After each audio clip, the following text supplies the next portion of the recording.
So my focus presentation is on machine learning, and most of you guys probably already know what machine learning is, probably due to the numerous machine learning focus presentations. But just to recap, machine learning is the ability for a system to learn and improve from experience without being directly hard-coded. So machine learning is broken up into two subsets. One is supervised learning and the other is unsupervised learning. Supervised learning is when the output is already correct and is already given to you, while unsupervised learning is where there's no output and basically the model has to learn and it has to cluster similar patterns in the data. So that's clustering. And models for supervised learning, there's many models, but I just broke them down to three things, which is linear regression, logistic regression, neural networks, and then there's a branch from neural networks called deep learning. So essentially, linear regression is used when the output is continuous, for example, if it's height, weight, or price. So an example is, suppose you want to find the sale price of a house depending on the area squared feet of it, and you could find that's a linear regression problem. And as you can see, the data set's already given to you, and you already have the correct output as it's a supervised learning problem. So essentially how linear regression works, there's a training set, and then you put the training set into the linear regression equation, and then it gets out beta 1 and beta 0, which is basically the y-intercept and the slope. The y-intercept and slope is then put in the hypothesis function, and what the hypothesis function does, it outputs a predicted output value, which is y. This predicted output value is then put into the cost function, and basically what the cost function does, it determines how well a model works or how good it is. And so you subtract the predicted output value from the correct output value, and then you get the squared error difference. And the squared error difference is basically how bad the model works. So what you're trying to do is you're trying to minimize cost function, which will minimize the parameters, which will make the error less. So you do this by optimization, which is adding gradient descent. So you get gradient descent by getting the derivatives of the parameters, and you apply that to the cost function. And when you apply that to the cost function, it minimizes the cost function, and then it modifies the parameters. And when it modifies the parameters, then you have a new predicted output, and then you subtract that again, getting the squared error difference. And then through each iteration and through each gradient descent, then the error gets less and less. And an example is with this. So you can see that through each iteration, the cost function is minimized, the parameters is minimized, and the line finally gets the line of best fit for the data. And you can also see through each, as the iteration number increases, the error rate goes down. A second model is logistic regression. And it's called regression, but it's basically a classification algorithm. So it's different from linear regression because linear regression, the output is continuous. But for logistic regression, the output is categorical. So for binary classification, logistic regression, there's only two classes, class 1 and class 0. And for this problem, basically the classes are if a student passed or failed an exam depending on how many hours he or she studied or he or she slept. And basically how this works is you put the input, which is how much time a student slept and studied, and you put that through the sigmoid activation function. When you put that through the sigmoid activation function, it'll give you a value from 1 to 0. So suppose you get 0.4. You plot this on the sigmoid activation function graph. But now you need to know whether the student passed or failed. So then you would need a decision boundary. So I happen to put mine as 0.5. So basically this tells us if our predicted value from the sigmoid activation function is above 0.5, then the student passed their exam. And if it's below 0.5, then the student failed their exam. So as you can see, 0.4 is below 0.5, so the student failed their exam. Now this guy, this is a pretty cool guy. That's actually an understatement, but basically what he did, he pioneered deep learning, and he's known as the godfather of AI and godfather of machine learning. And so he basically pioneered deep learning from artificial neural nets. And what artificial neural nets is, it's a machine learning model based off how the brain works. And this is an example of a really simple artificial neural net. With the input layer, there's hidden layers in the output layer, and each layer has neurons. And for the input layer, the neurons have specific attributes from the data set. For example, it can be height or like the color of your hair.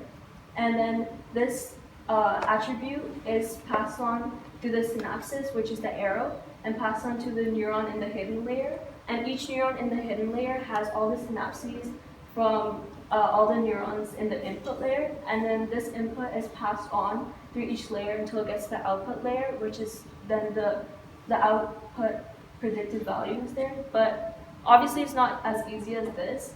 So to break it down, this is one neuron in the hidden layer, and it gets all the, so basically the synapses has weights on them, and you can kind of think of it as if you're driving a car and you have to pay toll. So when the input goes through a synapses, a weight is added to that, and finally when all the synapses get to the neuron, then you calculate the sum of the weighted input. A bias is then added to that, and on top of that, an activation function, which happens to be for this one sigmoid, is applied to that. And basically what the activation function does, it just allows the neural network to have complex relationships between all its features. And then after the sum of the weighted inputs, the bias and activation function is applied, then that is traveled to the next synapses, to the next neuron.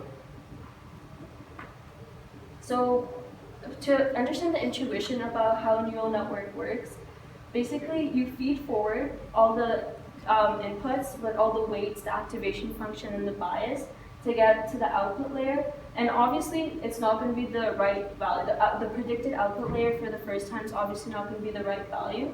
So you use them backpropagation, and backpropagation is kind of like how your brain works. So imagine you're bowling, and the first time you do it, you only get one pin down. Well, that's because that's your first time doing it.